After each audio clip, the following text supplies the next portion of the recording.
Ini kata kolektor-kolektor yang biasa koleksi Avandi, Widayat, Nyoman Gunarsa, mereka bilang, wah ini terlalu barat, terlalu modern, terlalu wild, colorful, terlalu mentah, sangat mentah. Jadi ya itu, tapi saya tetap bersikeras, ya tidak bergeming, itu ekspresi saya. Sampai justru sekarang generasi sekarang yang lebih menerima, karena mereka juga tahu apa yang saya maui gitu ya. Jadi ya perlu satu generasi memang untuk dan itu ya, dan itu tidak gampang.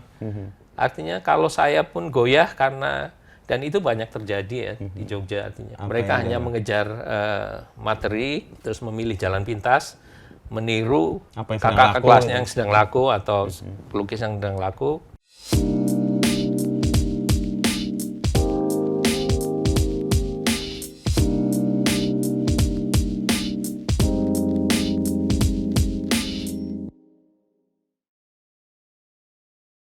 Mas Edi Hara, apa kabar? Baik. Akhirnya ketemu juga setelah sekian lama berkontak-kontak. Betul ya. Tapi untung ada Instagram ya. Iya, ada medsos, jadi seperti seperti dekat ya. Dunia itu jadi dekat. Jarak itu seperti sudah habis, sekarang hilang. Iya. Saya ingat nih kaos ini saya beli 2014 ya. Itu saya tahu Mas Edi, lalu saya cari, oh ada kaos Mas Edi Hara gitu ya. Ini baru saya pakai hari ini karena kayaknya waktu mempertemukan untuk memakai itu. Terima kasih untuk memakainya. Cerita gimana Mas Edi bisa menjadi seperti sekarang ya, seniman dan bisa dikatakan memilih hidup di sini dan fight di sini? Iya, itu kan keinginan sejak kecil ya. Sebetulnya juga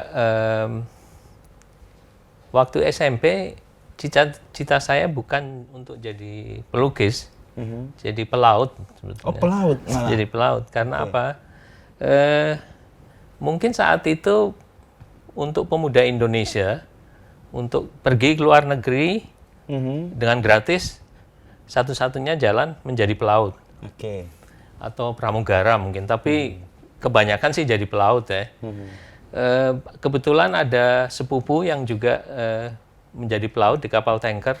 Kemudian itu seperti cerita kalau menjadi pelaut itu ya istilahnya untuk sekarang tuh goal gitu ya.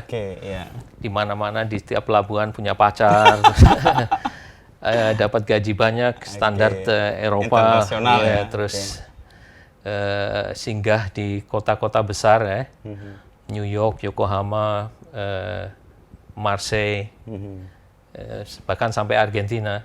Jadi kelihatannya wah asik juga nih jadi pelaut. Tapi setelah kelas 3 SMP, kok guru gambar saya, Pak Suslan namanya, dulu SMSR, lulusan SMSR lama. Terus dia yang mengajari saya teknik melukis dengan cat minyak. Jadi kami beberapa orang dari beberapa kelas 3 SMP. Di mana SMP waktu itu? Di Purwokerto, SMP 1. Terus ya kami semacam ada grup ekstrakurikuler melukis. Dari situ kok asik juga. Jadi ya lama-lama keinginan jadi pelaut itu hilang ya, surut. Hilang, malah jadi pelukis. Dan aku ingat betul pada saat Hari Pendidikan Nasional, tanggal 2 Mei, sekolah kita mengadakan basar, sekalian ngundang orang tua murid untuk pertemuan orang tua murid. Kami grup ekstrakurikuler melukis mengadakan pameran di salah satu kelas, kita rubah jadi pameran lukisan. Dan saya bisa menjual satu karya. Di kelas cat minyak di atas SMP, ya? Panel kayu, saya ingat banget itu. Kira-kira 30 kali 40 cm, gambarnya tuh pura Bali yang tingkat 5 gitu, terus ada full moon yang ya gitu deh. Sangat kampungan banget lah, tapi ada yang membeli, salah satu orang tua murid membeli. Itu yang kayak menumbuhkan keyakinan atau keinginan menjadi pelaut surut, jadi pelukis saja. Kebetulan SMA juga sama, SMA 1 Purwokerto negeri, walaupun cuma 1 tahun, tapi juga sempat ikut ekstrakurikuler melukis juga karena kepala sekolahnya saat itu Pak Gianto juga seorang pelukis yang cukup bagus ya, yang saya kagumi juga tekniknya. Terus kami juga melukis bersama. Cuman sayangnya itu setelah hampir selesai waktu saat menjelang lulusan SMA. ya, saya menyatakan di depan orang tua saya kok ingin masuk waktu itu STSRI ASRI. Oke. Sebelum jadi isi. Tahun 76 selesai SMA, 77 ingin mendaftar, nggak boleh. Sama bapak saya dilarang keras ya. Sebetulnya pelarangan itu sudah mulai tampak waktu saya lebih giat melukis daripada ngerjain PR di rumah gitu. Waktu SMA, jadi salah satu kata-katanya yang menyakitkan itu adalah kenapa sih jadi pelukis? Pelukis itu buang-buang waktu aja. Terus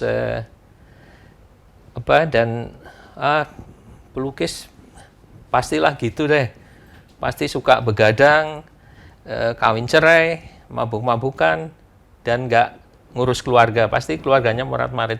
Karena kebetulan teman bapak saya juga yang tentara, mungkin dia dulunya wajib militer dari ASRI Jogja.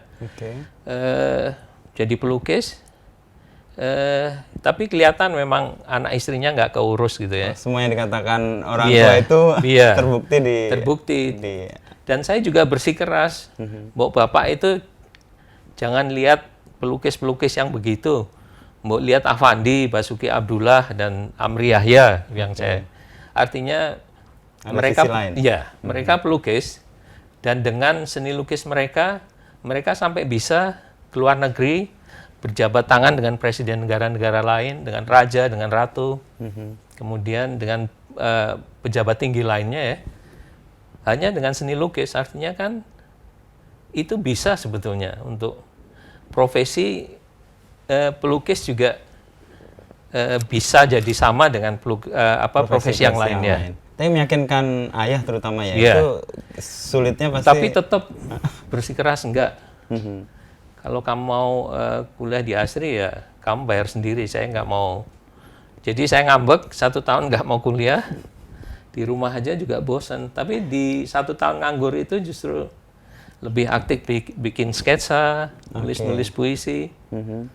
Baru tahun 77, baru 78, karena bosan juga ya nganggur, terus teman-teman pada kuliah, akhirnya saya ngalah. 78 saya masuk ke IKIP. Yang IKIP sekarang jadi apa ya sekarang, Universitas Negeri Semarang. Iya. Jurusan Sastra dan Bahasa Inggris. Kemudian hanya betah 2 tahun tuh. Karena ternyata panggilan jiwa seni saya tetap ada. Muncul gitu ya. Walaupun bisa mengikuti mata kuliah dengan baik ya. Tapi saya juga nggak cocok ya, merasa nggak betah. Akhirnya diam-diam saya mendaftar ke ASRI dan diterima, jadi bingung juga. Terus dilanjutkan bapak saya marah. Saya sebetulnya nggak bilang sebetulnya. Daftar di ASRI nggak bilang. Hanya diam-diam. Ibu saya yang tahu, tapi juga saya bilang jangan bilang bapak dulu deh. Jadi lebih dekat ke ibu ya? Iya, terus ternyata diterima, bingung kan? Saya curhat ke pacar saya dulu, anak Semarang. Terus tiba-tiba suatu hari dipanggil ibunya mantan pacar saya itu. Seperti mau disidang, saya udah deg-degan nih. Mau diapain lagi nih? Terus ternyata ibunya tuh bilang, Naidi kalau memang kok mau pindah gitu, kan sudah bagus-bagus, sudah lancar di IKIP, sastra Inggris sudah terus kenapa pindah lagi, kan mulai nol lagi. Jadi ya karena saya panggilan jiwa ke situ. Terus tiba-tiba dia ngeluarin amplop. Ini saya memang dengar dari Darti, mantan pacar saya dulu, kalau bapak saya nggak mau bayar, nggak mau ngurus lah. Kalau sekolah seni. Jadi tiba-tiba ngeluarin amplop gitu. Saya lihat di banyak lah. Kayaknya 100.000 karena 75.000 untuk daftar itu sama uang semester. Terus paginya saya ke Jogja daftar, pulang lagi baru ngomong ke wah bapak saya marah besar, sangat murka ya bilang. Jadi kayak setengah ngusir, ya udah kalau kamu nggak ikut aturanku ya udah kamu ke Jogja, saya nggak mau ngurus lagi. Ya setengah ngusir, tapi pelan-pelan ibuku itu nyisain duit belanja untuk ngirimi anaknya. Ngirim, ya pas-pasan, sangat pas-pasan.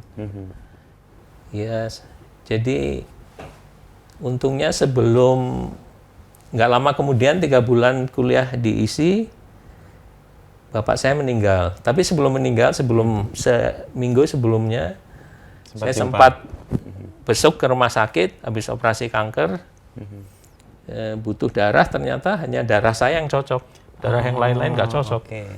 Itu jadi momen kayak kemudian. Mungkin dari situ dia sadar ya kalau, ya mungkin juga sudah merasa waktunya habis ya.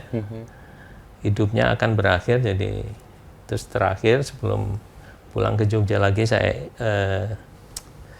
besok lagi, terus tiba-tiba dia bilang gimana kuliahnya lancar, wah kok tumben. Kayak restu diberikan. Seperti wah ini tanda-tanda apa nih, senang tapi kok aneh juga sih. Tidak seperti biasanya ya, karena sebelumnya gimana? Sangat menentang. Kan kita panggilnya ibu tuh mami sudah kirim duit nggak? Untuk bulan ini, oh sudah beres, udah sebentar lagi mid semesteran ya bilang. Ya udah, ya semoga sukses gitu aja. Ya ketika saya minta izin pulang ke Jogja, iya baik-baik ya. Terus dari jauh saya noleh lagi, melambaikan tangan, dia juga melambaikan. Itu terakhir ternyata. Momen itu ya. Artinya sebenarnya meskipun Bapak sepertinya tidak menyetujui, tapi tahu bahwa Ibu juga mengirim, mungkin juga diberitahukan ke Bapak? Enggak tahu.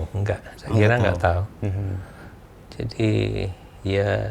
Jadi dari titik itulah saya ingin membuktikan bahwa profesi melukis bisa menjadi sama dengan profesi yang lain. Ahli hukum, dokter, tentara, dosen, dan sebagainya. Jadi tidak ada stigma bahwa pelukis seperti yang dikatakan Bapak tadi ya. Iya. Tapi perjalanan itu kan nggak langsung ketemu hasilnya, Mas? Oh iya, enggak. Kita tetap aja. Banyaklah rintangan dan halangan juga. Ternyata masuk ASRI pun tidak semudah yang saya bayangkan. Hanya melukis saja, ternyata enggak. Ada teori, ada ini, itu. Mata kuliah dasar juga mesti dilalui.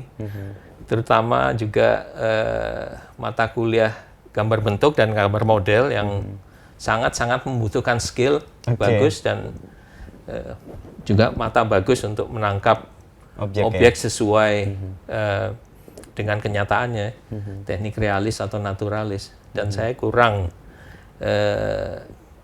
tekun lah untuk itu, karena nggak sabaran ingin cepat-cepat melompat yang diminatinya. Tapi tetap saya lalui dengan nilai pas-pasan, asal bisa lah. Ya. Tapi memaknai yang diwajibkan itu, Mas Edi, sebagai apa itu? Belajar ketekunannya kah? Atau belajar? Maksudnya? Yang tadi kan menggambar bentuk, objek, naturalis itu kan sesuatu yang nggak disukai itu. Iya. Hasilnya pas-pasan, tapi dilewati juga gitu. Iya, memang itu wajib, harus kan. Kewajiban ya. Wajib, harus lewati itu untuk memenuhi syarat kelulusan ya. Betul. Lalu Mas Edi menemukan bentuk-bentuk yang sekarang ini perjalanannya gimana sih? Iya, itu tahun 82 setelah semester 4. Setelah yang dasar-dasar tadi lolos. Saya putus pacarannya. Oh, dari? Iya. Jadi ya gitu deh, ya serba salah. Jadi ya memang kita nggak cocok ya. Terus dengan Darti tadi. Iya. Jadi ya udah putus, tapi ya cukup sangat mengecewakan gitu ya, kayak patah hati lah istilahnya. Sempat terombang-ambing juga, terus ya dengan teman-teman akhirnya lari ke alkohol juga. Zaman itu Saya ingat tuh ada Mansion House mereknya. Ada whisky, ada rum, kita campur. Dengan Harry juga sering tuh, dengan Harry Dono. Di studionya Harry, saya sering nginep di tempat Harry.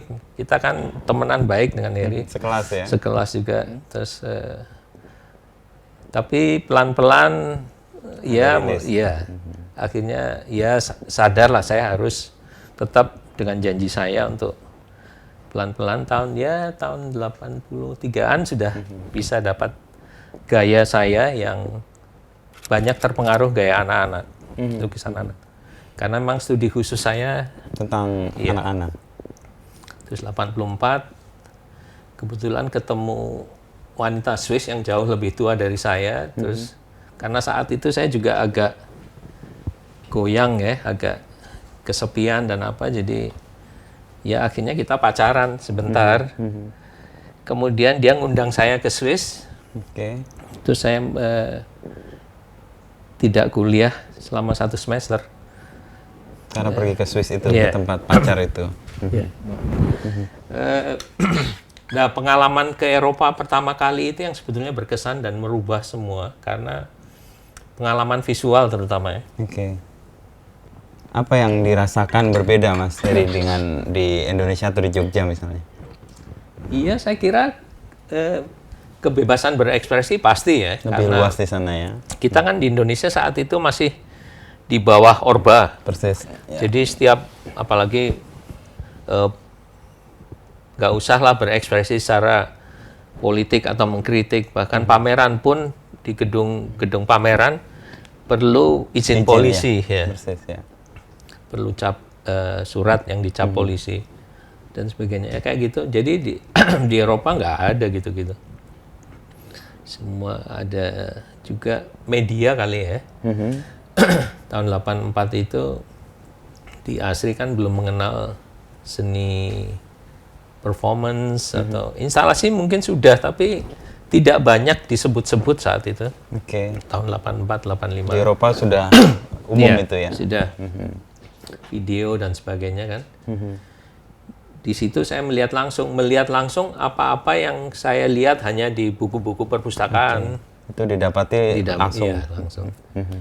Tapi ya juga hubungan saya dengan yang tante-tante Swiss itu juga kurang bagus juga. Kita sering bertengkar. Karena saya juga mungkin masih muda, masih agak-agak belum pengalaman, terus secara mental juga. Jadi pulang, yang saya kecewa, yang itu mantan pacar saya yang orang Swiss itu tidak jadi membuat pameran saya seperti yang dia janjikan, karena kesibukannya bekerja sebagai perawat anak-anak cacat mental. Padahal Mas Edi pergi ke sana untuk kepentingan pameran. Ada juga kepentingan, dan dosen-dosen sangat support. Wah, Edi pergi aja, itu pengalaman bagus, mumpung ada yang, karena saat itu memang susah ya keluar negeri itu hanya bisa dilakukan oleh dosen atau anak-anak yang mendapat mahasiswa, yang dapat beasiswa atau yang sudah menyelesaikan S1. Tapi satu semester di sana itu pengalaman visualnya kan dapat lebih kaya, lalu kembali ke Jogja untuk menyelesaikan. Terus 89 saya juga ke Belanda juga. Terus itu setelah lulus atau sebelum? Sebetulnya ke Belanda ini ingin menulis skripsi sebetulnya. Karena ingin mewawancarai salah satu tokoh kelompok Cobra. Cobra itu kelompok seni rupa di Belanda yang terkenal di dunia setelah post-war, setelah Perang Dunia Kedua, tahun 50-an, dan besar di Eropa atau terkenal di dunia. Jadi Cobra singkatan Copenhagen, Brussels, sama Amsterdam. Jadi 3 negara. Ya. Jadi kelompok, ya saya nggak tahu gayanya itu, mungkin saya bilang neo-primitivism ya. Jadi ekspresionis dengan figur-figur yang sangat mencolok ya. Ada primitifnya, ada gaya anak-anaknya, tapi sangat ekspresif. Saya dapat kontak dengan salah satu tokoh, namanya bukan Corne, ada satu yang ternyata melihat situasi akademi seni di Belanda juga menarik, karena juga sistem belajarnya juga jauh berbeda dengan apa yang saya alami di ASRI, di Jogja. Mahasiswa lebih bebas juga, dan dosen itu tidak menilai baik buruknya, tapi justru melatih kita untuk mengamati, menganalisa proses berkarya. Dan juga lebih mengutamakan dialog ya. Misalnya dengan dosen itu tanya, apa sih yang kamu maksudkan? Memang di ASRI ada juga pertanyaan itu, apa sih di balik itu, konsepmu apa? Tapi kan kalau di ASRI itu langsung dinilai, oh ini bagus, oh ini lumayan, ini jelek. Judgment-nya cepet banget ya? Cepet ya. Dialognya belum kelar gitu ya? Tanpa analisa yang lebih dalam, lebih luas, lebih menjalar kemana-mana. Kalau di Eropa ya itu sangat terbuka ya. Untuk relasinya juga lebih setara ya. Iya. Dan dosen juga tidak datang tiap hari. Mahasiswa pun juga bisa bekerja di studio di rumah mereka. Jadi hanya telepon dosennya datang ke studio terus bisa diskusi. Memastikan ya. Ini proses yang berbeda di Amsterdam dengan di ASRI itu sempat ada konflik juga ya Mas Edi di kampus? Ya, konflik sih enggak. Saya tidak di Amsterdam, saya di Enschede, di timur. Karena punya kontak juga dengan mahasiswi di sekolah itu yang dapat beasiswa di ISI. Dari situ dia bilang, kamu ke akademiku aja cukup bebas, tidak formal, bisa mendaftar. Mereka hanya lihat CV-mu dan proposalmu. Tanpa ujian, kalau mereka lihat itu oke, diterima. Ternyata betul. Saya coba daftar, diterima. Cuman saya nggak bisa bayar ya, karena saya belum menyelesaikan S1. Belum ada sertifikat atau ijazah untuk bisa mendapatkan pekerjaan. Iya, beasiswa ya. Jadi setelah itu saya ke Swiss. Di Swiss 3 bulan. Ke rumah teman, di situ saya bisa pameran tunggal di sebuah ruang alternatif gitu, bisa jual karya. Saya kembali ke Belanda, daftar itu diterima, dan saya bisa bayar sendiri sekarang. Jadi rencana 3 bulan jadi 15 bulan di Belanda. Tapi ya itu perjuangan juga ya. Jadi cukup memperkaya walaupun tidak mudah karena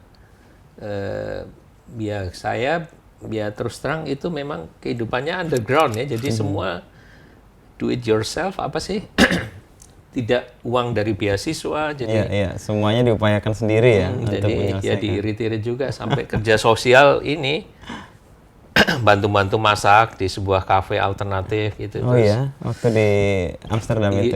Di Enschede. Di Enschede ya. Terus Heri Dono sempat datang ikut bantu saya masak sehingga dapat dinner gratis juga. Kadang-kadang cuci piring. Jadi nanti honor tidak berbentuk uang, kita dapat kayak tiket kupon untuk beli bir gratis. Sama tiap ada konser-konser rock metal besar di kafe itu kita bisa masuk. Ini 15 bulan tadi studi untuk Kobranya berhasil? Akhirnya enggak jadi. Enggak jadi nulis skripsi, malah kuliah. Jadi pulang 90, jadi 89 sampai 90 di Belanda. 90, kuliah lagi sebentar. Terus akhirnya saya keluar aja enggak. Di ASRI nggak sampai tamat, nggak sampai selesai. Jadi ambil ijazahnya yang dari Belanda itu. Terus saya balik ke Belanda lagi. Terus ke Amerika, ke LA juga karena ada kesempatan sih ke situ. Terus ya waktu muda kan kita ingin mencoba apa aja. Proses ya, eksploratif lah ya. Eksperimental ya. Jadi di LA juga karier saya nggak bagus, gagal juga. Akhirnya nikah sama orang LA, kami pindah ke Jogja 5 tahun. Setelah itu diundang ke Basel untuk residensi tahun 96. Di situ saya ketemu sahabat saya lama yang sekarang jadi istri saya. Di situ kita mulai punya hubungan khusus ya. Terus pulang ke Indonesia lagi, ya proses cerai lah dengan mantan istri saya di pengadilan. Terus yang dari LA itu. Iya. Terus 97 saya memutuskan ke Swiss di Basel itu. Pindah ke Basel. Sampai sekarang ya Sampai tinggal. sekarang. Jadi kalau lihat dari perjalanan Mas Edi, awalnya kan mimpinya untuk jadi pelaut, sebenarnya sebagai seniman terwujud semua tuh ke kota-kota iya, itu. keliling juga sih. Cuman tidak bertemu dengan banyak wanita seperti ini. Tapi nggak hanya banyak beberapa. ya masa-masa itu memang Kerinduan untuk keluar ya. Dan juga kan tahun 80 dalam segala hal itu memang terjadi pergolakan di mana-mana ya. Dan itu sangat saya saksikan di Eropa. Misalnya begini, kalau nggak salah Mas Enin Supriyanto pernah kuratorin pameran tunggal saya pertama di Nadi Gallery. Dia bilang kalau tahun 80 itu memang penuh gejolak di bidang apapun. Di seluruh dunia. Di seluruh dunia. Di bidang politik jelas ya, karena Berlin Wall Persis, ya. jatuh, runtuh. Ada pergolakan di Polandia, Wałęsa itu Ya, apa? ya, Solidarność. Solidarność. Ya, persis. Lech Wałęsa ya. Betul. Terus kemudian kan karena Berlin Wall runtuh, jadi perang dingin selesai. Ya. Kemudian Cina mulai membuka pintunya untuk dunia internasional. Secara lingkungan itu katanya Greenpeace lahir tahun 80. Kemudian ada bisnis yang berbasiskan apa sih? Green atau apa yang body shop. Oh, The Body Shop ya. Itu pionir sebelum dia tahun 80-an. Jadi orang sadar kalau tidak melakukan testing terhadap binatang, lingkungan environmentally friendly istilahnya. Terus apa lagi ya? Musik rock juga gitu kan? Iya, berkembang Hard dan rock, berubah ya. punk juga berkembang, terus tiba-tiba ada heavy metal, thrash metal, semua. Jadi juga dalam seni rupa sebetulnya ada satu gerakan trans avant-gardia namanya. Jadi seni rupa yang sebetulnya apa sih? Bebas, wild, terutama di Jerman ya. Yang saya rasakan benar-benar, dan di Eropa Tengah. Jadi itu ada semacam kesenian yang juga mengarah-arah sebetulnya ke urban juga sedikit. Seperti di Amerika dilakukan oleh Basquiat dan Andy Warhol. Bukan, sorry. Kit Haring. Kit Haring, ya. Yang juga ya, sketch awalnya itu kan, iya, hitam putih. Graffiti juga sebetulnya. Graffiti. Jadi dari situ juga kita bisa MTV. Oh, ini generasi jelas MTV ini, ya. iya. Ya. Saya generasi MTV sebenarnya. Jadi melihat kehidupan urban, musik urban, seni, dan di situ saya banyak melihat gejala-gejala baru pada pengambilan video ya, terutama video klip ya. Itu sangat-sangat membuka mata ke seluruh dunia bahwa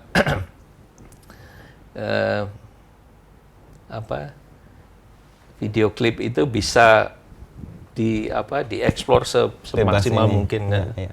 Era itu kan sebenarnya ada era pemberontakan terhadap sesuatu yang dianggap mereka nggak percaya lagi kan. Betul, sistem gitu ya. Itu sudah terjadi sebenarnya tahun 70-an dengan hippie kan, tapi ini 80 ini lebih kepada mungkin tidak seperti flower power, tapi lebih sangar ya saya kira. Lebih urban sebetulnya. Iya. Yang justru kehidupan urban, konsumerisme terutama. Yang jadi banyak di Eropa terutama di kota-kota besar ada istilah subkultur juga. Subkultur. Ya. Dan itu kayaknya perlawanan terhadap kultur-kultur yang dominan ya. Iya, betul ya. Dan kalau mungkin saya keliru, musik punk itu kan juga melawan ya rejim atau otoritas yang dianggap tidak punya. Iya, dan juga sistem kapitalistik dalam industri musik. Yeah.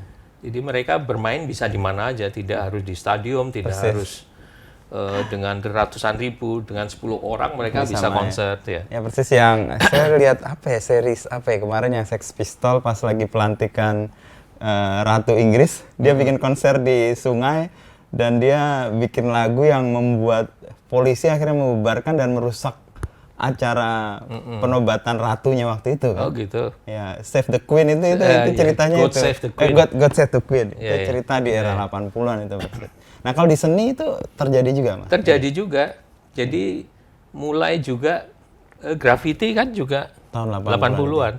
Ya, di New York gitu kan. Iya, karena banget. juga perkembangan hip hop ya sama rap Ya, ternyata era juga itu, hip hop, rap. diikuti oleh kelompok seni rupa pelukis, terutama support dengan graffiti yang mereka ekspresikan yang dengan kata-kata atau ungkapan-ungkapan yang ada di musik rap jadi di tembok juga.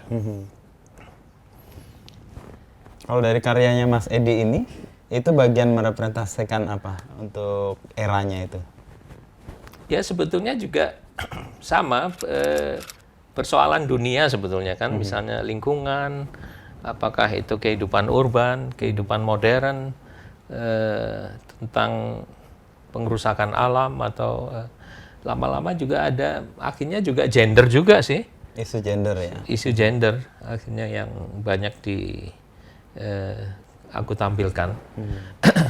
Apa sih? Seksualitas ya. Walaupun mungkin saya mengutarakannya secara kasar, secara raw, mentah.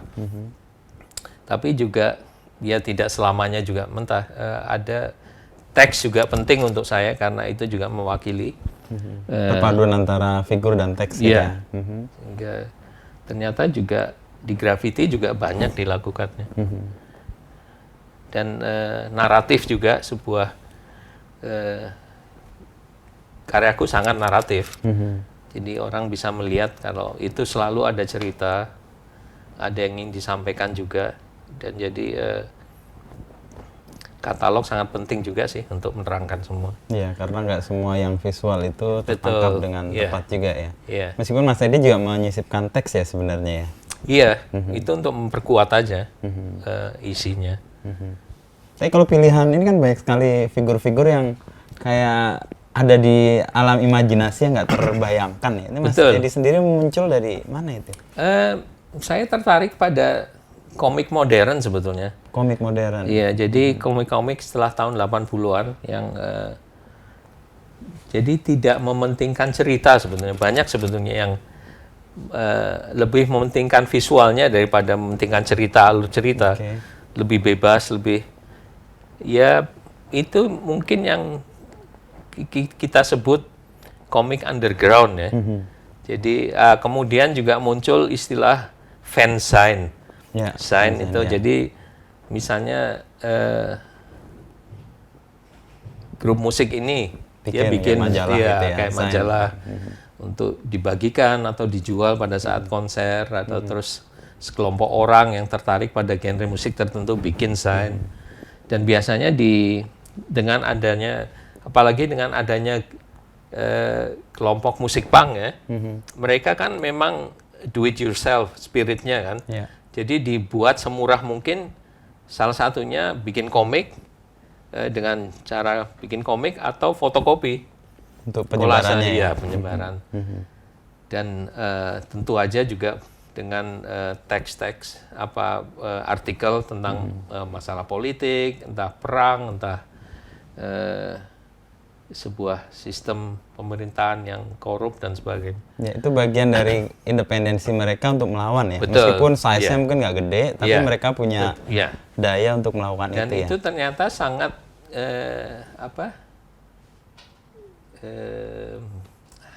signifikan dengan situasi di Indonesia juga. Apalagi di masa Soeharto ya, waktu itu kan tertekan, semua disensor, jadi gerakan bawah tanah itu malah terus beberapa kelompok masyarakat itu dimarginalkan dan di pengusiran pembebasan lahan dan sebagainya. Dan pengaruh punk barat menjadi tersebar di Indonesia karena memang sebetulnya itu kan suara jalanan kan sebetulnya. Yeah. The voice from the street. Jadi apapun yang melihat ketidakadilan, ketimpangan disuarakan langsung. Lewat teks kata-kata di tembok, graffiti, figur atau musik. Yeah. Dan musik punk itu sangat mewakili ekspresi mentah itu ya. Yeah, yeah. Jadi dan cocok sebetulnya untuk Indonesia. Ketika eranya memang sangat represif waktu betul, itu ya. Jadi pilihan Mas Edi melakukan karya yang street art lalu kayak underground ini sebenarnya mewakili semangat zamannya atau pilihan Mas Edi mau kayak gitu? Iya, dua-duanya sih.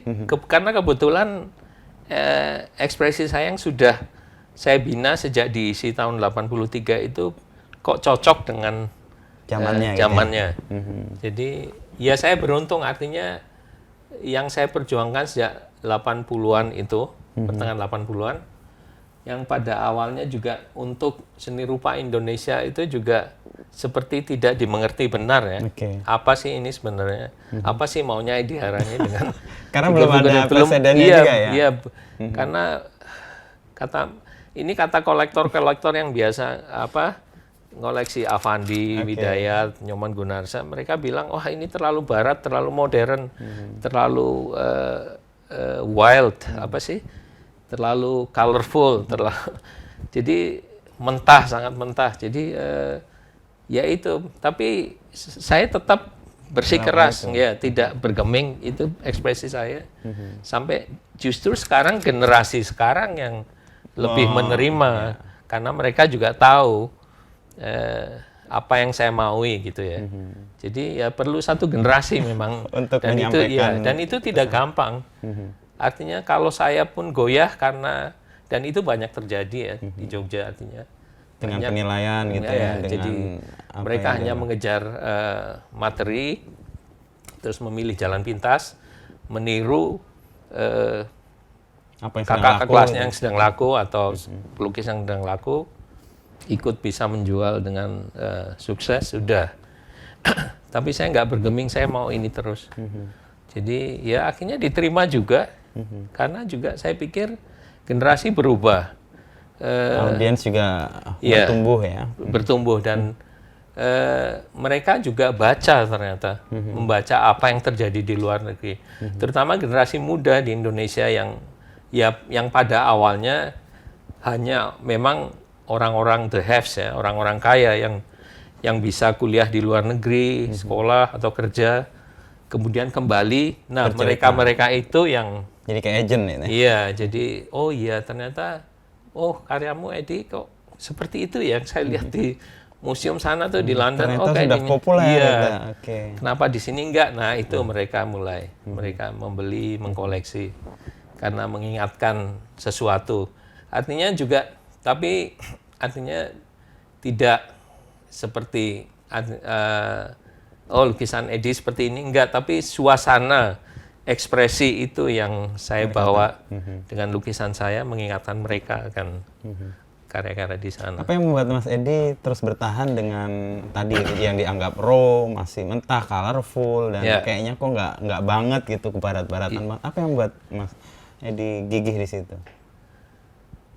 Iya, karena itu ekspresi yang paling tepat untuk ekspresi saya ya. Artinya begini, usia saya nggak muda, tapi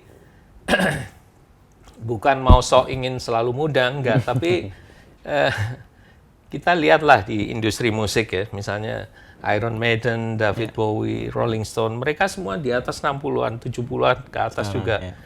Tapi kenapa anak-anak muda masih mau mendengarkan? Karena mereka memang suara mereka itu sangat mewakili juga dengan masa sekarang. Jadi ada pesan yang mau dibawa gitu. Ada pesan dan dibawa, dan juga cocok juga dengan generasi. Iya. Jadi ternyata dalam industri musik itu udah biasa. Jadi intergenerasi apa istilahnya, lintas generasi. Ya. Lalu kenapa seni rupa enggak sih? Artinya ya saya termasuk beruntung, saya mempertahankan gaya ini. Kebetulan masa sekarang masih bisa diterima. Dan banyak yang dan makin banyak yang mengikuti ya? juga. Ya, oke. Artinya yang tadinya dikhawatirkan oleh tadi ya banyak kolektor di awal yang merasa ini raw, ternyata mereka keliru nih, masyarakat atau publiknya tumbuh dan mereka bisa menerima sesuatu yang baru bahkan. Betul, Dan referensi tadi ya mungkin karena pengaruh digital juga kali ya. Jadi orang punya lintas referensi bisa dari jadi harus keluar negeri dia dapat info ya. Itu benar itu karena tahun 80-an untuk mencari majalah luar negeri susah. Di Jogja aja susah. Sementara saya dapat kiriman dari Berlin, dari London, dari Amerika, Art in America atau Art News atau apa gitu. Jadi bisa lihat juga sih pertumbuhan yang di sana ya. Jadi emang sejak awal Mas Edi udah urban ya? Sebetulnya sudah urban, sudah do it yourself juga. Waktu pulang dari Swiss, saya hanya memakai baju atau kaos yang saya beli di Pasar Loak di Sore. Atau beli kaos murah misalnya merek Swan itu atau Daun Tembakau, saya lukisin sendiri. Jadi kan sebetulnya ada spirit do it yourself juga. Jadi artinya tadi itu ya? Sementara orang-orang lain beli jeans di Matahari saat itu 80-an, Matahari sudah seperti sudah sangat keren untuk saya justru memakai baju-baju bekas, baju-baju yang saya beli di Swiss dengan harga yang sangat murah. Ya jadi kan cuman orang-orang itu salah menduga. Mereka bilang saya itu punk. Sebetulnya saya tidak, saya alternatif. Karena memang dulu rambut saya ini sepertiga sih, dulu separuh bener ya. Satu gondrong segini, satu gundul. Dan mereka taunya, punk, padahal enggak punk gitu. Saya alternatif, saya bilang. Memang ada spirit do it yourself juga. Atau semua yang artinya tidak mainstream dan tidak tergantung pada otoritas manapun ya. Betul. Dan sebetulnya itu juga subkultur sebetulnya. Kalau sebutan untuk Uncle Punk itu gimana ceritanya? Nah itu juga karena kesalahan itu tadi. Salah mereka orang menangkap. Kiranya, tapi dulu di asli memang saya yang satu-satunya yang mereka bilang nyentrik atau apalah gitu. Jadi baru kemudian generasinya yang muda-muda Eko Nugroho gitu ya.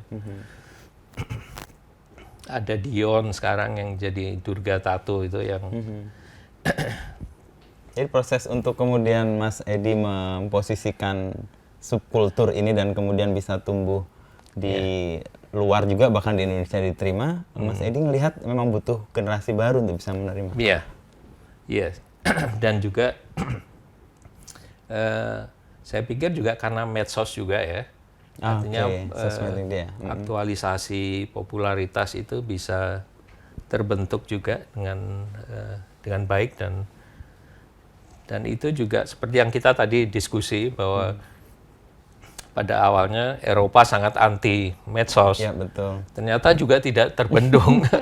Dan mereka sekarang medsos juga. Artinya generasi saya sangat anti. Ternyata yang anak-anak muda sekarang itu jadi anak muda melihat saya juga seperti bagian dari mereka di sana loh di Basel ya. Jadi ya bergaulnya dengan anak-anak muda lagi sekarang. Ya gitulah, dan itu juga semuanya lewat kesenian. Jadi ternyata seni saya mudah-mudahan bisa jadi bridge antar generasi. Ya, jadi bisa. Dan itu sih saya alami sih. Saya misalnya kenalnya Eko Nugroho, tapi saya jadi tahu Mas Edi, tahu Petek juga kan. Jadi tiga generasi yang berbeda tuh. Ada peran di situ yang menyatukan ya. Dan saya pikir juga sebagai seniman ya sama dengan musisi juga. Kita harus mengaktualisasikan diri tidak hanya dengan penampilan, tidak hanya dengan parties atau berhura-hura, tapi juga yang pasti dengan karya juga, yang artinya bisa dipertanggungjawabkan dan bisa diapresiasi dengan baik sama generasi berikutnya. Ya, karena itu memang yang jadi pijakan utamanya kan, di luar bahwa dia berelasi, berinteraksi. Betul. Kalau lihat perkembangan yang seni sekarang gimana Mas Edi? Anak-anak muda kan banyak yang muncul, gaya kayak Mas Edi ini kan sekarang juga tumbuh sangat luas gitu ya. Ya saya kira sangat positif karena infrastruktur ya. Yang pasti infrastruktur. Dan infrastruktur tidak akan terjadi kalau perubahan ekonomi yang membaik juga terjadi. Artinya ini kalau menurut laporannya ekonomi dunia sih, Indonesia kan termasuk negara yang bagus pertumbuhan ekonominya. Jadi bisa lihatlah di Jakarta aja, tiap malam minggu hampir semua restoran penuh. Ini kemarin habis Lebaran juga berapa kali kita mau makan malam cari dengan teman cari makan susah, mau reservasi semua full.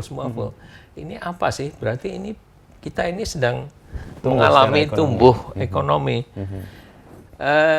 Kembali ke yang muda-muda, kan kebetulan selain medsos, kan juga dengan medsos atau dengan media Instagram, Facebook, dan lain sebagainya, Twitter, mereka bisa kontak dengan yang luar negeri. Mereka tahu apa yang terjadi saat ini di sana.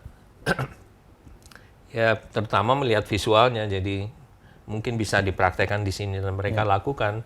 Kemudian juga tumbuhnya ekonomi tadi, jadi banyak galeri baru, ruang-ruang apresiasi lebih tumbuh ya, ruang-ruang alternatif juga ada, off space juga banyak, terutama di Jakarta. Kemudian beberapa media seperti majalah Vice atau majalah apa aja lah yang memberi ruang tidak mainstream untuk tampil. Kemudian juga tembok-tembok kafe juga seperti jadi media untuk tampil juga untuk seniman-seniman muda. Plus tentu aja fashion ya. Ada kolaborasi, ada brand ini dengan seniman ini. Ya seperti di luar negeri juga. Supreme dengan Pharrell Williams, terus Adidas dengan siapa, Murakami dengan siapa gitu. Louis Vuitton dengan Murakami, kan semua itu. Dan seperti semua sekarang bagusnya itu semua bidang sekarang seperti merge itu ya, nggak ada merge fuse. Fashion dengan seni rupa dengan desain jadi seni rupa, musik menggunakan orang-orang desain juga untuk semua merchandise dan penampilan produksinya. Jadi film juga, ya itu perkembangan yang mengembirakan sebenarnya. Iya, sangat. Yang tadinya ini kan subkultur, Mas. Jadi sekarang kan kayak jadi kultur nih. Dan ada juga kecenderungan banyak seniman yang baru tadi yang mencoba masuk ke situ dengan cara ya tadi dia nggak ada di situ sebenarnya hatinya, tapi karena ini lagi laku mereka itu masuk ke situ. Iya, artinya mereka hanya melihat segi luarnya aja, artinya itu yang lagi digemari ya mereka ikut. Padahal sebetulnya di balik itu apa sih mereka? Jadi mereka sebetulnya harus mempertanyakan lagi apa sih sebenarnya di balik itu, apa sih yang mereka ingin pesankan. Nah itu yang kadang-kadang kelewat atau tahapannya cuma sampai di kulit aja. Akhirnya nanti seperti yang Mas Edi khawatirkan, orang-orang yang tadinya mengagumi karya-karya besar, meniru karya besar, lalu ketika dia pada satu sisi nggak menemukan maknanya atau kediriannya, akhirnya dia hilang gitu aja ya? Bisa jadi hilang, atau kalau mereka ada kesempatan mau aja meluangkan waktu, akan jadi ya. Dan juga cuman kalau secara instan ya nanti bisa diuji dengan waktu. Ya kegigihannya, konsistensinya betul. Gitu ya. Masih bisa eksis nggak 10 tahun lagi, masih kita lihat nanti apa. Tapi sebenarnya hal umum ya bahwa orang meniru seseorang karena dia kagum, karena itu dia ingin sebuah proses juga sih, nggak bisa dihindari. Saya pun juga dulu terpengaruh, tapi saya berusaha untuk tidak mengcopy. Untuk tidak mengcopy untuk jalan pintas, enggak. Saya ingin berproses juga. Jadi untungnya saya punya kesabaran berproses ya. Tidak ikut-ikutan. Apa yang membuat Mas Edi bersabar itu? Mau membuktikan ke orang tua tadi bahwa seni rupa bisa juga jadi ladang untuk hal-hal yang tadi tidak dikhawatirkan orang tua tadi kan? Iya betul. Jadi kesabaran ternyata penting juga untuk tidak mudah menyerah, karena ya semua yang didapat dengan mudah saya kira juga akan pergi dengan mudah. Artinya kalau kita berjuang sepenuh hati terus dengan banyak halangan, tentunya setelah yang didapat ini ingin kita pertahankan juga supaya nggak cepat. Tapi saya ini orang old school sebetulnya, jadi tidak mau cepet-cepetan gitulah. Semua kita, iya, saya percaya sama proses. Kalau masalah ada seniman lain yang ingin cepat jadi dan jadi, nggak masalah. Itu hak mereka atau itu keberuntungan mereka. Idealnya kan cepat jadi dan akan terus jadi dan bertahan, itu idealnya ya. Tapi kan jarang lah orang yang seistimewa itu. Ada, tapi dan itu baik juga. Saya appreciate juga. Artinya itu ya luck juga sih, faktor luck juga. Sama kemampuan dia melihat apa yang sedang tumbuh dan kemudian direspon dengan tepat ya. Itu karena itu saya kira apa sih? Mungkin itu yang teman-teman anak muda suka dengan saya, karena mereka melihat saya open juga terhadap apa sih yang terjadi dan mendengarkan aspirasi mereka juga penting ya. Karena banyak generasi seusia saya yang sudah merasa besar terus tidak mau dengerin yang generasi muda, apa sih kemauan mereka, apa aspirasi mereka. Seperti sibuk dengan dirinya sendiri aja. Padahal ini generasi muda ini perlu didengar sebetulnya, karena mereka itu the future of the nation. Jadi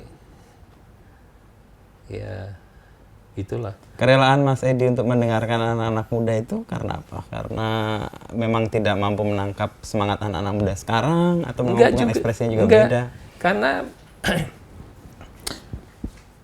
dengan mereka saya juga terus terang banyak belajar juga. Artinya mereka menghadapi zaman sekarang yang serba cepat bagaimana. Mereka tetap survive walaupun kadang-kadang gagal bagaimana. Karena saya tinggal di sebuah negara yang sangat nyaman, sangat mapan, dan secara ekonomi dan politis itu stabil. Ya, persis. Negara-negara di sekitar Swiss itu ekonomi naik turun. Tapi ada satu sisi yang saya banyak belajar adalah karena mereka biasa hidup enak, semua tingkat usia itu kalau gagal itu sangat kecewa dan itu bisa sangat jatuh, benar-benar jatuh, karena tidak ada ruang untuk gagal kayaknya. Padahal bagi saya kegagalan itu adalah bagian menuju dari sukses, apa sih? Bagian dari sukses atau sebuah proses untuk menjadi sukses dan menjadi lebih kuat. Dan itu saya ceritakan ke teman-teman Swiss saya, bahwa kamu baru gagal sekali aja udah habis-habisan frustrasi, depresi, stres, Mbok. Kamu lihatlah, kamu pergi ke Indonesia, lihat tuh orang-orang mereka, kalian di sini punya pertanyaan, hari ini makan apa? Sedangkan kita di Indonesia itu pertanyaannya, hari ini apa bisa makan? Itu kan beda banget ya. Jadi di satu sisi sudah punya semua, bingung memilih. Akhirnya bingung memilih saking banyaknya dan saking punya kemungkinan banyak. Sedangkan di sini kita untuk memilih satu aja udah waduh sulit banget kan. Apakah bisa dipilih atau tidak? Iya, itu apakah ada yang dipilih juga kan? Apakah mampu juga? Nah itu yang tapi sekarang generasi muda di Swiss juga jadi baik. Dan itu kecocokan saya dengan mereka yang generasi lebih muda. Jadi ada kesamaan, saya banyak belajar banyak dari mereka tentang ide baru, tentang menghadapi juga secara bisnis ya. Mereka seperti nggak takut untuk menerjang apa sih demi kelancaran bisnis mereka, terus bereksperimen gitu. Cara mereka membangun relasi juga lain, lebih rileks saya kira daripada generasi saya. Ini pengalaman baik nih pada satu saat dengan galeris muda di Jakarta. Kita makan siang, galeris sama asistennya, jadi manajer galeri sama asistennya makan siang. Sambil makan itu kok asistennya selalu nggak ikut makan, nggak ikut ngobrol sama kita, selalu handphone, teks, ini sekali-kali telepon, teks lagi. Dalam waktu 1,5 jam kita makan itu, dia sudah 2 kali bilang ke bosnya, ke manajernya, oh oke, beres nih, 2 karya laku, jadi ini pameran aman. Artinya, wow, sebegitu mudahnya. Dengan hanya begitu, dealing bisnis, sambil makan dan sambil entah apa aja. Pokoknya tiba-tiba 2 karya sold. Aman kita. Berarti kan, wah, asik juga ya. Artinya itu di generasi saya tidak mungkin terjadi. Dan pembelinya ternyata juga anak-anak muda seusia mereka. Oke. 32-an gitu kan. Ya wah, ini juga. Kalau lihat perubahan itu selain karena ekonomi tumbuh, Mas Edi lihat apa ya menyebabkan di Indonesia sekarang juga kelompok anak muda yang gemar seni ini juga tinggi ya? Sebuah ya tentunya lifestyle ya. Lifestyle ya. Artinya jelas pengaruh film-film Hollywood jelas ya. Jadi setiap ruang, setiap villa yang mereka punya itu kok selalu ada karya kontemporer siapa gitu kan. Apalagi ya pasti mereka baca-baca lah, lihat di YouTube, lihat di apa. Misalnya anak-anak muda yang suka rock dan metal, salah satu mungkin siapa ya, drummernya Metallica, Lars Ulrich, dia ternyata punya banyak karyanya Basquiat. Basquiat ya. Padahal karya Basquiat itu kan jutaan dolar itu kan. Ini kan aneh ya. Orang yang dunianya begitu, artinya ya ada sisi liarnya, ada mabuk-mabukannya di banyak fans, ternyata mengkoleksi karya serius yang untuk dalam dunia seni rupa kontemporer itu dipuja-puja gitu. Betul. Kan artinya, nah ini yang bahwa juga beberapa penyanyi rap, misalnya Pharrell Williams itu mengkoleksi karyanya Murakami. Gaya-gaya itu kan jadi semacam tren juga. Oh, okay. Tapi yang pasti kan generasi berubah. Jadi kebutuhan materi itu sudah selesai. Rumah sudah bagus, rumah bagus sudah punya, di daerah bagus, mobil mobil, pakaian, keluar negeri sudah. Sekarang apa yang ketinggalan? Ya seni rupa. Untuk dan salah satu dari mereka sudah beli, tentunya lewat mulut ke mulut, wah keren juga, beli di mana, terus tersebar luas ya. Ya lifestyle lah. Saya kira lifestyle. Juga mungkin karena panggilan orang untuk memenuhi panggilan hatinya sendiri ya. Kalau kita di era 70-an, 80-an itu ada kritik yang sangat kuat. Kalau ada filsuf namanya Herbert Marcuse yang bilang manusia satu dimensi. Jadi dia kerjanya itu aja. Tapi pada satu sisi dia harus menemukan dimensi yang lain. Betul. Seni salah satu yang melengkapi dimensi itu. Supaya nggak jadi kayak mesin, nggak jadi kayak robot. Gitu. Dan juga ada semacam tren juga di seluruh dunia nih. Kaum selebritis itu sekarang mulai dekat dengan seniman. Jadi kalau ada pameran apa mereka muncul. Itu kelihatan sekali, misalnya Art Basel ya di kota saya. Tiba-tiba, wah ini siapa? Leonardo DiCaprio muncul nih, datang. Kayaknya kemarin lagi tawar-tawaran tuh sama karya siapa. Terus di koran juga tiba-tiba. Terus apa lagi ya? Brad Pitt juga tiba-tiba muncul gitu. Banyak bintang-bintang film yang jadi ya saya lagi-lagi lifestyle kan. Jadi meniru juga sih, ada unsur menirunya juga sih, bahwa mengkoleksi sekarang juga sebuah tanda tertentu gitu ya. Iya, sosial status. Nah kalau soal yang agak beda nih, Mas Edi kan kemudian pindah ke Basel ya, dan stay di sana ya. Itu pilihan secara sadar karena menikah itu ada pertimbangan yang lain? Itu ya karena istri saya orang Basel aja, jadi itu masalah pribadi, masalah ya istilahnya masalah jodoh ya. Artinya tentunya berat untuk saya untuk memulai lagi dari nol di sana, tapi Setelah berjuang, akhirnya setelah 10 tahun, ya 7, 8 tahun bisa diterima ya.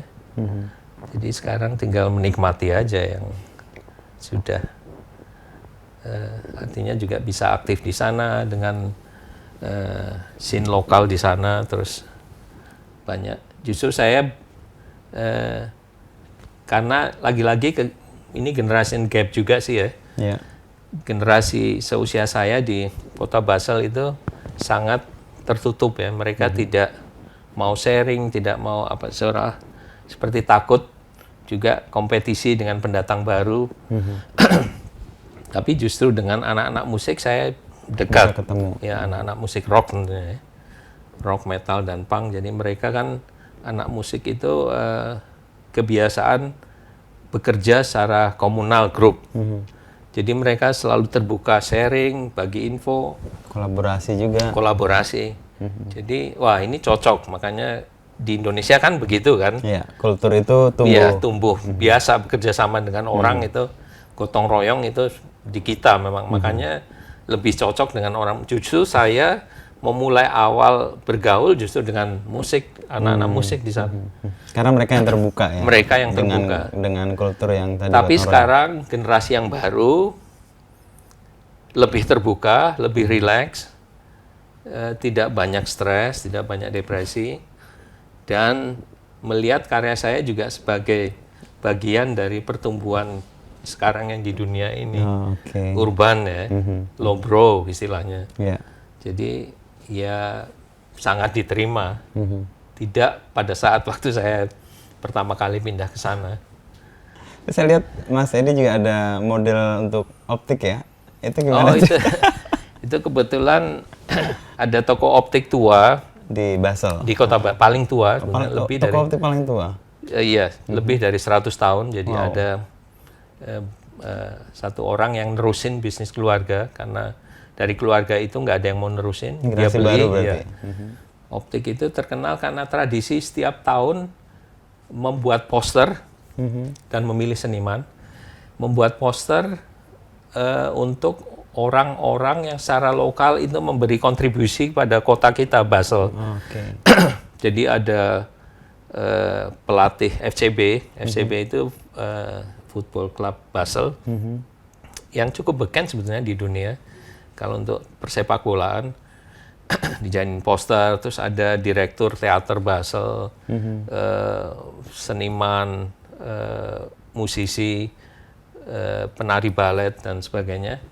Kok tiba-tiba tahun kemarin itu mereka datang ke saya, disodori proposal. Iya, kamu mau nggak? Gini. Loh, kok saya kontribusi saya apa? Mereka jawabannya jelas ya, seperti saya juga, seperti agak kaget juga. Dia bilang, Edi, kita tahu, sepak terjang kamu tahu, di lokal kota ini kamu sering bikin mural, sering muncul di pameran-pameran, sering banyak teman, dan ya beberapa kali pameran, masuk koran. Jadi kamulah mewakili subkultur atau mewakili pendatang yang juga subkultur. Oke, kalau gitu cocok. Dan juga ya itu akhirnya dijadiin model untuk. Itu kan seperti kayak tanda penerimaan komunitas itu terhadap kehadiran Mas Edi di situ ya. Karena saya jadi orang pertama Asia yang kalau orang asing sudah berapa kali. Ada ballet dancer dari New York kalau nggak salah. Tapi Asia baru Mas Edi pertama. Saya, ya. Nah, seperti vandal juga ya. Terus ya namanya urban di art ya. Malah itu respon juga respon, kan? Ya. Saya bilang kan jangan marah loh kalian, ada ini justru saya mau yang begini-begini, artinya ada interaksi juga. Apakah itu dengan niat merusak karena iri dengan kesempatan saya sebagai orang asing bisa tampil, nggak masalah. Itu bagian dari kota kita. Ya harus dilihatkan begitu. Nah, karena spirit itu yang sebenarnya Mas Edi juga munculkan kan dengan karya-karya itu ya. Ini street art, jadi apapun yang terjadi pengerusakan, karya saya mural dirusak orang juga ya nggak apa-apa. Ya itu bagian dari kota ini, memang kota kita ya begitu. Mereka harus disembunyi. Ya mereka akhirnya mengerti. Awalnya mereka ingin ganti yang baru, jangan, biarkan. Justru itu semangat yang mau dihadirkan. Semangat urban art itu di situ saya bilang. Tadi soal kesabaran kan jadi inti konsistensi tadi ya, Mas Edi menyebut. Dalam posisi sabar kan kadang-kadang kecewa tuh. Atau apa yang mau ditemui atau apa yang diharapkan nggak terwujud. Dan itu biasanya jangkanya agak panjang. Mas Edi pernah alami situasi kayak gitu? Ya pastilah, setiap seniman punya istilahnya up and down deh. Itu juga saya alami. Artinya misalnya tahun 2005 karier saya di Basel maupun di Jakarta nggak muncul lagi. Nggak berkembang lah, stuck gitu. Terus uang saya di bank hampir habis. Terus ya udah itu jadi, tapi itu juga ujian juga bahwa keteguhan kita, kesetiaan kita akan dunia kita itu gimana diuji bener ya. Bisa setia nggak kita, bisa teguh nggak kita menghadapi semua. Jadi saya percaya kalau kita kerja keras, serius, sesulit apapun halangannya pasti akan bisa. Wah ini jadi ngomong kayak kayak Ustadz. Tapi benar, 2005 itu apa titik yang membuat Mas Edi kemudian bisa balik? Kan pada posisi paling berat itu. Iya kan, mungkin saya kira itu transisi style saya dari style yang agak manis lah katakanlah. Manis, mudah dicerna menjadi lebih kasar, lebih raw, lebih punk gitu. Itu perubahan itu mungkin secara visual masih belum matang mungkin. Ya tidak mungkin lagi, itu pasti ya. Tapi itu kan sebuah proses, jadi ya jalani aja, nanti kan suatu saat pasti akan dapat titiknya. Ya. Jadi ya Mas Edi mau yakin bahwa hidup itu siklis ya? Iya. Naik turun, up and down. Ya mudah-mudahan turunnya jangan jeblong sehingga kejelungup gitu ya. Jangan sampai kejelungup banget. Boleh turun, itu wajar. Kesempatan bagus juga itu juga membuat kita dewasa, membuat kita kuat. Jangan takut untuk pada saat down, oke, terima aja. Karena pasti ada saatnya kita juga akan naik lagi. Dan itu up and down itu kan jadi dinamis hidup kita. Tidak hanya up terus, tidak hanya down terus, juga repot ya. Ya ada sedikit lah kita. Dan saya percaya juga proses juga kan. Saya orangnya memang suka proses ya. Jadi tidak ingin cepat seperti itu, tidak ingin cepat jadi. Artinya ya setelah berjuang 40 tahun ya oke lah sekarang. Kesempatan untuk menikmati juga gitu ya. Iya. Jadi kayak Mas Edi menikmati proses itu juga menikmati momennya ya. Iya. Saat jatuh, ya, saat turun, saat naik, itu semua dan disadari. Ya yang saya tidak harus lupakan ya partner hidup saya, istri saya yang dia mensupport saya lah 100%. Apapun yang saya lakukan, apapun yang saya alami pada saat di atas maupun di bawah, dia tetap bersama mensupport ya. Itu ya.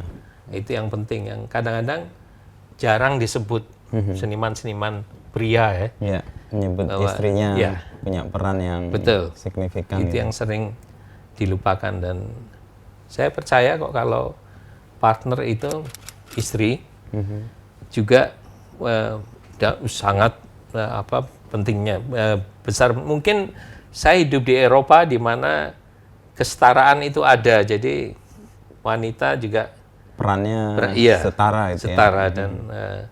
Dan itu juga nggak bisa dilupakan gitu ya. Dan itu juga yang saya banyak belajar juga soal gender ya. Jadi lalu setelah sekarang posisi Mas Edi dengan sebagai seniman, tadi di awal Bapak tidak terima karena seniman itu stereotypingnya kan keluarganya berantakan, kerjanya nggak jelas, mabuk-mabukan.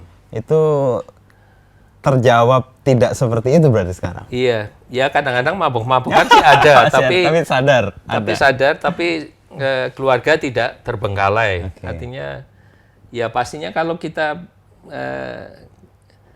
karya dibeli kolektor ingin mengundang kita dinner, tentunya mereka juga ingin menghidangkan alkohol kan.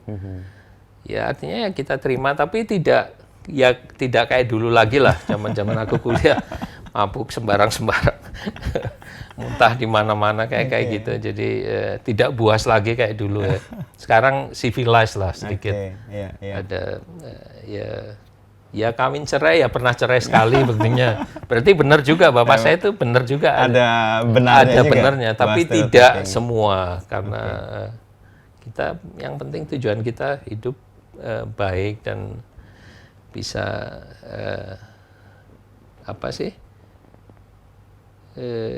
tidak mengganggu orang lah istilahnya dan tidak merepotkan orang sebetulnya. Jadi cita-cita kecil menjadi pelaut dengan keliling dunia tercapai jadi seniman menjadi seniman yang tidak direstui oleh Bapak pada awalnya karena stereotyping itu dijawab tidak seperti itu semua berarti. Artinya saya bisa seperti Avandi juga, bisa keliling dunia walaupun tidak salaman dengan presiden, yang penting bisa keliling dunia juga dengan kesenian. Dan nggak ketemu presiden tapi kan diakui komunitas di Basel punya kontribusi yang lebih nyata itu. Ya. Dianggap sebagai lokal juga yang berkontribusi. Itu sebetulnya yang prestasi, ya boleh dikatakan prestasi ya mungkin ya, karena ya itu penerimaan saya karena tidak mudah, terutama di Eropa pada saat isu pendatang, isu imigran, isu refugees yang jadi masalah di Eropa. Jadi penerimaan mereka dan penerimaan mereka betul-betul tulus ya. Sampai akhirnya dibikinkan poster dan istilahnya dibesarkan media saat itu. Itu juga kan nggak mudah dan itu juga setelah melakukan perjuangan 25 tahun. Baru sampai pada titik baru itu sampai, ya. Dan kalau dihitung-hitung kayaknya itu lebih tinggi nilainya daripada salaman sama presiden sih. Amin mudah-mudahan. Iya sih betul karena itu ya bagian dari itu ya, kan susah sebetulnya untuk orang asing diterima, apalagi di negara yang mentalitas, kultur, cuman satu itu politik ya sangat beda, terutama mentalitas dan kultur. Bisa menerima saya kan juga ya saya kira sebuah penghargaan yang bagus dan ya. Ya, meskipun di Eropa, di dunia diterima, di dalam negeri atau di rumahnya juga Mas Edi diterima kayak kita di sini nih sekarang. Nah, itu dia. Artinya itu yang saya bilang, saya ingin jadi bridge, jadi jembatan, menjembatani dua kultur berbeda, dua negara yang berbeda, dua mentalitas yang berbeda. Jadi ya sebetulnya misi seniman yang hakiki ya itu sebetulnya. Jadi jembatan. Jadi jembatan. Dulu kan zaman medieval, zaman pertengahan kan kayak Leonardo da Vinci dan sebagainya kan memang jadi jembatan antara raja, gereja dengan rakyat. Publik, ya, rakyat. Dengan menggambar mural yang sangat megah dan religius di gereja kan. Jadi memang fungsinya itu. Cuman fungsi saya itu beda zaman. Dulu untuk religius, sekarang untuk subkultur. Ya, yang ada religiusnya juga sebenarnya. Orang menemukan pengalaman spiritual juga di situ. Ya. Tapi resiko jadi jembatan kan ditinggalkan, Mas Edi. Maksudnya? Kalau orang udah nyebrang kan lupa sama jembatannya. Gimana Mas Edi ngerasa? Jembatannya media sosial. Jadi punya ruang yang lebih dinamis ya untuk bisa bertemu dengan generasi yang lain. Oke Mas Edi, terima kasih nih kita ngobrol seru banget di tempat tidur yang nggak pernah saya lakukan. Tapi ini karya Mas tahun berapa? 2013. 2013 semua ini. Ini ada karya yang hand langsung ya? Iya. Ada yang print ya? Print. Ya. Tapi berdasarkan karya yang di kanvas juga ya. Dan untuk karya-karya ini kan lebih abadi sebenarnya. Ya, karena orang akan tinggal di sini, akan lihat ini terus menerus dan punya waktu yang panjang untuk melintasi generasi yang lain. Oke. Udah. Thank you. Cukup. Salaman dulu. Foto dulu dong dari foto tadi. Oh, iya. Wah ini saya kayak mimpi nih dapat kesempatan saya juga ngobrol mimpi di sini.